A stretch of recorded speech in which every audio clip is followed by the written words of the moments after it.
Le siège de l'Association malienne pour la solidarité et le développement a servi de cadre pour la tenue d'une rencontre statutaire du Comité national de certification SENAC-SPG Biolocal ce jeudi 9 janvier 2025 à Kalabankoro.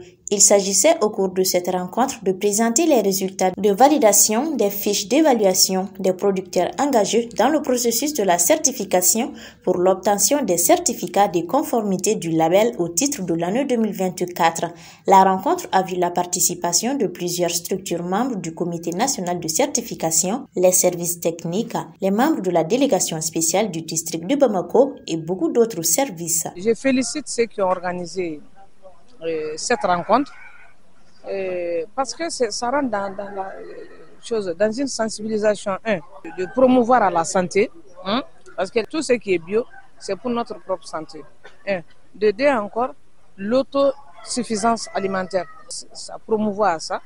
Et de plus encore, je reviens là-dessus, j'exhorte la population à une très grande sensibilisation, que chaque participant qui s'y trouve ici-là amène les informations qu'on a eu à acquérir ici, afin vraiment que nous puissions stopper ce phénomène. J'ai un sentiment de satisfaction par rapport aux éléments, aux résultats qu'on nous a présentés.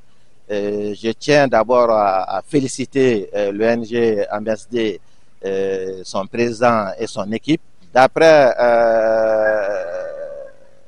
le nombre de producteurs qui ont accepté volontairement de s'installer dans la production du bio local, je tiens vraiment à encourager les autres producteurs du Mali, parce que c'est une activité non seulement créatrice de revenus, d'emplois, c'est une activité également qui préserve la santé de la population. Au cours de l'année écoulée, plusieurs agriculteurs ont pu être certifiés et certains d'entre eux ont reçu leur certificat au cours de cette rencontre. Plus de 600 agriculteurs qui ont été certifiés. Selon les chiffres, on voit que 100 et quelques sont dans un processus de validation, mais 500 et quelques sont déjà certifiés. C'est gros, mais c'est comme une goutte d'eau dans l'océan. Parce que le Mali est vaste, c'est un pays à vocation agricole. Il reste encore beaucoup de boulot à faire. On doit encore sensibiliser plus et à deux niveaux, au niveau des consommateurs, mais aussi au niveau des producteurs, pour qu'il y ait plus d'adhésion à ce processus-là. L'idée, c'est de partager un peu les acquis du processus après validation et des fiches de certification par l'équipe des comités nationaux de certification sous l'égide du secrétariat d'appui à la certification qui est logé au compte de l'ONG AMSD.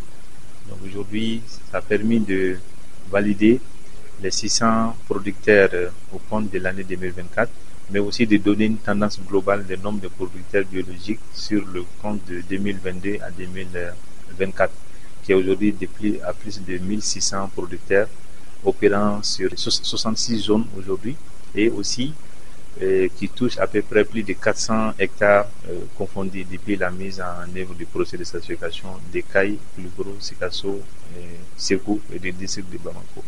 Donc ça nous a permis aussi de présenter brièvement les acquis du processus et aussi la dynamique de commercialisation des produits biologiques, l'ouverture des marchés bio, aussi l'outil de digitalisation qui est de l'IFAM qui permet de faciliter la traçabilité et avec la génération des QR codes qui permettra aux consommateurs de pouvoir vérifier la traçabilité des produits depuis leur zone d'achat, mais aussi de donner beaucoup plus d'autres informations. Donc ce combat est le combat de tous les Maliens et toutes les Maliennes. C'est la raison pour laquelle nous associons tous les acteurs à ce processus pour qu'enfin on puisse garantir la qualité de nos produits aux Maliens, quelle que soit la classe. Au cours de cette rencontre, des observations et recommandations ont été faites par les participants. Selon les organisateurs, ces recommandations seront prises en compte pour la bonne conduite des activités de certification et perspectives 2025.